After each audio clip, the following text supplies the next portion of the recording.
ठीक है भाई। तो भाई अब हमने आज इसके अंदर देखेंगे कि भाई हमने पहली वीडियो में जो देखा था, उस वीडियो के अंदर हमने देखा था कि भाई इन चीजों को हमने वीडियो प्लेयर में आई फ्रेम में रख के प्ले करके चलाया था, ठीक है। लेकिन अब हम देखेंगे भाई, अब हमने कुछ और काम करना है, वो भी हम प्रोग्रामिंग के अंदर कर रहे हैं, ठीक है। तो भाई हमें इसके अंदर कोई भी चीज इंप्लीमेंट करनी पड़ सकती है, लेकिन हम बात करें भाई अब इसके अंदर कोई और काम इंप्लीमेंट करना है, ठीक है। तो अब हम बनाने वाले हैं बुलेट्स। बुलेट्स किस तरह बनते हैं? बुलेट्स मींस के आप लोगों ने HTML के अलावा वर्ड पे चेक किया था, छोटे छोटे डॉट आते थे गोल कलर के, एरो के साइन, लेकिन यहाँ पे ना अलग होता है काम। यहाँ पे अलग काम क्यों होता है भाई? बुलेट्स होते किस तरह के, कोई भी वर्ड है उससे पहले एक बुलेट आ जाता था, गोल गोल से होते थे, सर्कल की तरह होते थे। बुलेट्स देखे होंगे, ठीक है। यहाँ पे वही बुलेट्स आते हैं, लेकिन बुलेट्स लिखे नहीं जाते, पहली बात तो है। बुलेट्स बेसिकली एक तरह के दिखते हैं, वो आते किस तरह हैं, उसका फॉर्मेट दिखता किस तरह है। तो भाई हम लोग क्या करेंगे, सबसे पहले तो आके यहाँ पे दो तरह की चीजें यूज होती है, ठीक है। सबसे पहली चीज हम यहाँ पे कवर करेंगे भाई, जिसे हम कहते हैं यूएल, ठीक है। क्या कहते हैं? UL. UL is a full form of, हाँ, अनऑर्डर लिस्ट, ठीक है। अनऑर्डर लिस्ट का मतलब क्या हुआ कि भाई यहाँ पे जितना भी डेटा आएगा अनऑर्डर लिस्ट के थ्रू दिखेगा। मींस कि यूएल एक टैग है जिसकी फुल फॉर्म क्या है भाई, यहाँ पे हम साथ में लिखवा भी देते हैं, फुल फॉर्म अनऑर्डर लिस्ट, ठीक है। इसको हम कंट्रोल K C करते हैं, कमेंट कर लेते हैं, ठीक है। देन हम नीचे आते हैं, यहाँ पे सबसे पहले हमें बताना होगा अनऑर्डर लिस्ट। तो अनऑर्डर लिस्ट का मतलब क्या होगा, यहाँ पे जितना भी डेटा आएगा वो एक अनऑर्डर लिस्ट से आएगा, ठीक है। और दो तरह के होते हैं। सबसे पहले तो हम अनऑर्डर लिस्ट पढ़ें, तो हमें पता होना चाहिए अनऑर्डर लिस्ट के अंदर क्या कुछ सबसे पहले आता है। सबसे पहले तो अनऑर्डर लिस्ट आता है, इसके अंदर आता है भाई LI। LI से मुराद है कि लिस्ट एटम, ठीक है। लिस्ट एटम वो चीजें होती हैं जो इसके अंदर लिखाई जाती है। मैं यहाँ पे पास करता हूँ लिस्ट एटम, ठीक है। दो चीजें आई, इसके अंदर हमारा आता है सारा रिकॉर्ड, ठीक है। सबसे पहले हम स्टार्ट करते हैं यूएल का टैग। तो यूएल का टैग लगेगा किस तरह, हम यहाँ लिस्ट आइटम जो इसके अंदर रिकॉर्ड आता है लिस्ट आइटम के थ्रू, ठीक है। तो भाई हमें सिंपल क्या करना है, सबसे पहले तो यहाँ पे एक अनऑर्डर लिस्ट बनानी है जिसके अंदर हमारे लिस्ट आइटम्स होंगे। सबसे पहले हम लोग यहाँ पे पास करेंगे लिस्ट आइटम, ठीक है। तो देखिए तरीका कार क्या होगा, सबसे पहले तो आपने यूएल का टैग ओपन करना है। टैग ओपन होते साथ ही क्या हो जाएगा, क्लोज हो जाएगा। इसके अंदर क्या आएगा, लिस्ट आइटम। लिस्ट आइटम का टैग का नेम क्या है, LI। तो हमने यहाँ पे आके LI, जितनी दफा LI डालेंगे उतनी दफा डेटा क्या होगा इसके अंदर जाएगा। जैसे कि मैंने फर्स्ट डाला अपने चैनल का नेम, ठीक है। देन उसके बाद हमें एक और डेटा डालना है LI के अंदर, ठीक है। देन हमने दो डेटा अब इसके अंदर क्या डाले हैं, यूएल और LI के अंदर। सबसे पहले यूएल का टैग ऑन होता है जिसके अंदर हमारा डेटा जाता है, वो LI के फॉर्मेट के अंदर जाता है, ठीक है। अब सर इसको पकड़ते हैं कि LI फॉर्मेट काम क्या करता है। और LI तो बिल्कुल आपका डेटा लेके जा रहा है, ठीक है, लेकिन यूएल क्या काम करता है, अनऑर्डर लिस्ट क्या काम करती है। यहाँ से कंट्रोल S करते हैं और गूगल पे आते हैं, ठीक है। इसको आके यहाँ से रिफ्रेश करते हैं, ठीक है। अब जरा चेक करेगा, अब जरा यहाँ पे चेक करेगा यहाँ पे क्या काम हो रहा है भाई। हमारे पास एक अनऑर्डर लिस्ट आई है, जो लिस्ट आइटम के बाद हम लोगों ने क्या किया, यहाँ पे डेटा क्रिएट किया, ठीक है। अब ये डेटा क्रिएट किस तरह हुआ है, ये बेसिकली सीक्वेंस साइज नहीं है, ये एक अनऑर्डर लिस्ट है। तो अनऑर्डर लिस्ट का मतलब क्या हुआ, ये एक डेटा अनऑर्डर लिस्ट के थ्रू आ रहा है। मीन्स के भाई हमें बुलेट्स की शक्ल में दिख रहा है। अब आप बात कर रहे हो कि भाई ये LI क्या है। LI बेसिकली वही चीज है जो इसके अंदर डेटा आपको दिख रहा है, लेकिन यूएल जो है ना, यूएल आपको बुलेट्स दे रहा है प्रोवाइड करके अनऑर्डर लिस्ट के थ्रू। एक और होता है जो हमें यहाँ पे मिलता है, इसके बाहर आ जाते हैं हम लोग, यहाँ पे हमें मिलता है एक और OL। OL is the full form of, हम लिखते हैं ऑर्डर लिस्ट, ठीक है। देन हम इसको यहाँ से कंट्रोल K C करके कमेंट कर लेते हैं। देन इसके अंदर हमारे पास फिर क्या चलता है, हम लोग यहाँ पे बताते हैं LI। LI के अंदर हमारे क्या है, एटम्स आएंगे, ठीक है। तो LI की is the full form of list atom, ठीक है। इसको भी हम कंट्रोल K C करके कमेंट कर लेते हैं, ठीक है। तो OL और LI क्या है, ऑर्डर लिस्ट। ऑर्डर लिस्ट की मुराद है कि भाई ये जो चलेंगे ये नंबर्स वाइज चलेंगे। तो हम लोग यहाँ पे क्या पास करेंगे, OL। सबसे पहले OL टैग लगाया, इसके अंदर हम लोग पास करेंगे LI, ठीक है। LI पास किया, सबसे पहले मैंने अपने यहाँ पे वापसी वही नेम डाले। अब मैं नेम की सीरीज थोड़ी सी चेंज करूंगा,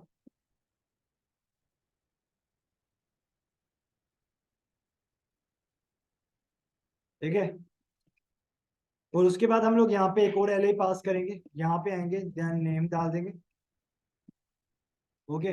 कंट्रोल एस करते हैं और आके अब चेक करते हैं, दो चीजें मैंने पास की, एक यूएल पास किया और एक ओएल।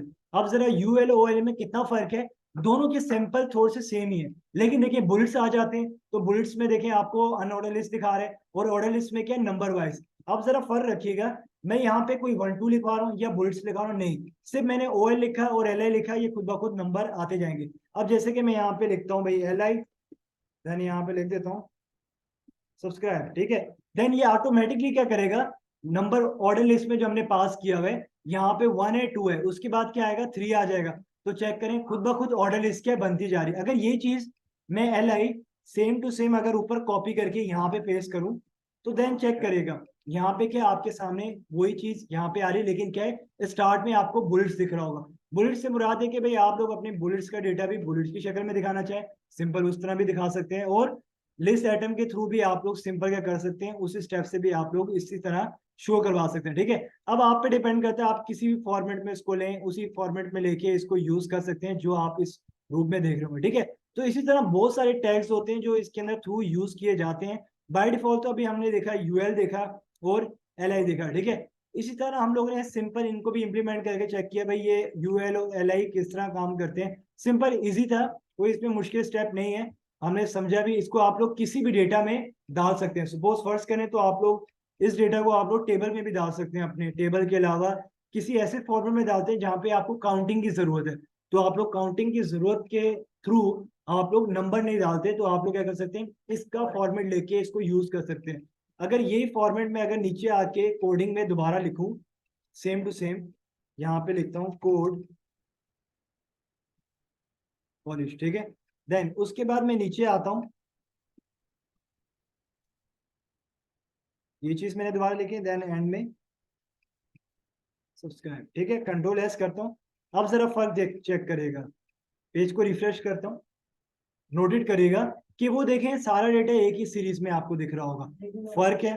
बी आर का टैग तो बात की बात है, हम इसमें लगाना चाहें, लेकिन अब मैं जरा इसको यहाँ से हटाता हूँ, कट करता हूँ और एल एस से बाहर रखता हूँ, ठीक है। कंट्रोल एस करता हूँ और अब जाके जरा चेक, ओ एल से बाहर निकलेगा और उसके बाद नीचे लाइन में, लेकिन देखें ये फर्क है ना फिर सादे टेक्स्ट में और यूएल में और एल आई में काफी सारा डिफरेंस है, ठीक है। तो ये चीजें इनमें थोड़ा सा कॉमन रहती है कि भाई ओ एल किस लिए काम किया जाता है और एल आई किस लिए काम किया जाता है, ठीक है।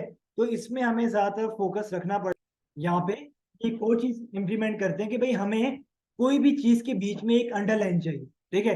अंडरलाइन लगाने के लिए आप लोग किसी टैग का सहारा लेंगे, जाहिर सी बात है। अगर आपको टैग का सहारा लेना है तो आप लोग डिजाइनिंग कर सकते हैं, लेकिन डिजाइनिंग का काम तो अभी बाय डिफॉल्ट आपको आया नहीं है, तो हम ऐसे तो डिजाइनिंग भी करते रहेंगे, लेकिन हम लोग क्या कर सकते हैं डिजाइनिंग के थ्रू हम कोई और काम करवा सकते हैं। जैसे कि हमें यहाँ पे चाहिए एक अंडरलाइन दो के बीच में, मतलब कि देखें ऊपर चलते हैं जरा समझते हैं, यहाँ पे आ रहे हैं यूएल, यूएल आई के स्टॉप हो रहे हैं, देन एल आई आ रहे हैं नीचे से स्टार्ट हो रहे हैं ओएल, इसके बीच में मुझे क्या चाहिए एक अंडरलाइन, क्या चाहिए अंडरलाइन। तो अंडरलाइन लगाने के लिए आपको एक टैग मिलता है एचआर के नाम से, ठीक है। यहाँ पे हम इसको कंट्रोल करते हैं, कंट्रोल एस करते हैं और देन आके इसको गूगल पे रन करते हैं, ठीक है। पेज को रिफ्रेश करते हैं, ठीक है।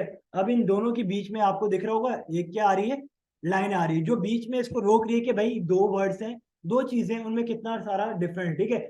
इसी तरह आप जहां जहां अंडरलाइंस लगाना चाहें वहां वहां इसको इम्प्लीमेंट करके यूज, तो भाई अब हम लोग चाह रहे हैं कि हम अपना काम करना स्टार्ट कर दिया, ठीक है। तो अब हमारा फोकस ये होगा कि भाई हम अभी प्रोग्रामिंग की तरफ आ गए, अपनी चीजों को इम्प्लीमेंट भी साथ साथ करें, लेकिन अब हमें क्या करना है, आगे चलना है कि भाई हमें कुछ चीजों के साथ साथ मल्टीपल पेजेस बनाने होंगे। मल्टीपल पेजेस से मुराद है कि भाई हम यहाँ पे मल्टीपल पेजेस का सहारा लेंगे कि भाई हमें इस वेबसाइट के अंदर चीजें बनाएंगे, पोर्शन बना देंगे, होम अबाउट कॉन्टैक्ट, ठीक है। लेकिन वो क्या काम करे भाई, जिस चीज पे क्लिक करें वो अगले पेज पे चला जाए, ठीक है गाइस। तो हम लोग क्या करेंगे भाई जरा देखिएगा, फोकस करते हैं, यहाँ पे आते हैं, हमने क्या करना है यहाँ पे आके कंट्रोल एन करना है, इसको कंट्रोल एस करते हैं और एक नया पेज बनाते हैं जिसका नाम हमने क्या रख दिया अबाउट, नीचे इसकी टैब क्या रखते हैं HTML, ठीक है। इसको हमने सेव कर लेते हैं, ठीक है भाई। हमने इसको सिंपल क्या कर लिया, सेव कर लिया। अब हमने क्या करना है भाई, एक नया पेज बनाया, अब दो पेजेस हम क्रिएट करेंगे, जरा फोकस रखिएगा। हम पहले पेज में यहाँ पे हमने ऊपर एक नाम रखा H1 का, ठीक है। H1 के अंदर मैंने रखवाया भाई अबाउट, क्या रखवाया अबाउट। आके जरा चेक करते हैं, ऊपर अबाउट नेम आ रहा है, ठीक है गाइस, अबाउट नेम आ रहा है। अब मैं चाहता हूँ कि अबाउट पेज पे लिंक पे इस पे क्लिक करूँ ना, तो अबाउट का पेज क्या हो, ओपन हो जाए, जिसके अंदर कुछ और लिखा हुआ हो, ठीक है।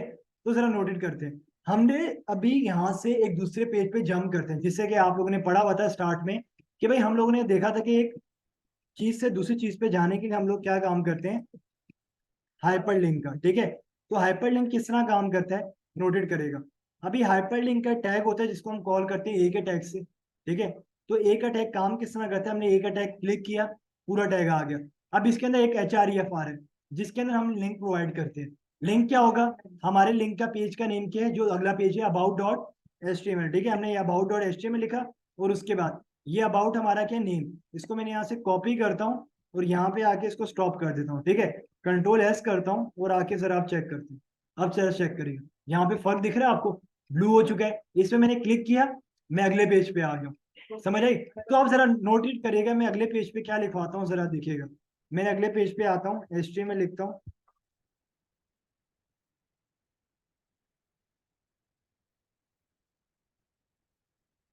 HTML हमारे पे कोड आ जाएगा, ठीक है। और इसके बाद हमने यहाँ पे क्या पास करने हैं, H1 का टैग, ठीक है। H1 के टैग हम लिखवाते हैं भाई अबाउट पेज क्लिक दिस, ठीक है। कंट्रोल S करते हैं।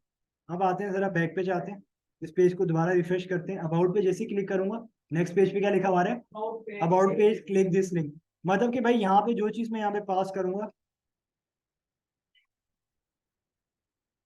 देन अपने यहाँ पे चैनल को भी थोड़ा वाजे कर लेते हैं, ओके, ताकि क्लियर हो जाए भाई, ठीक है। पूरा आ रहा है काम, सब चीज। अब बैक पे जाता हूँ, यहाँ पे आपके पुराना पेज आ रहा है। मतलब कि जैसे आप लोग एक पेज से दूसरे पेज पे जाने के लिए आप लोग हाइपर लिंक का यूज करके आप लोग हर पेज पे इंटर हो सकते हो। इसके थ्रू आप लोग अपनी पूरी वेबसाइट को आगे पीछे चलाने के लिए हाइपर लिंक की तरह आप लोग इसको यूज कर सकते हो, ठीक है।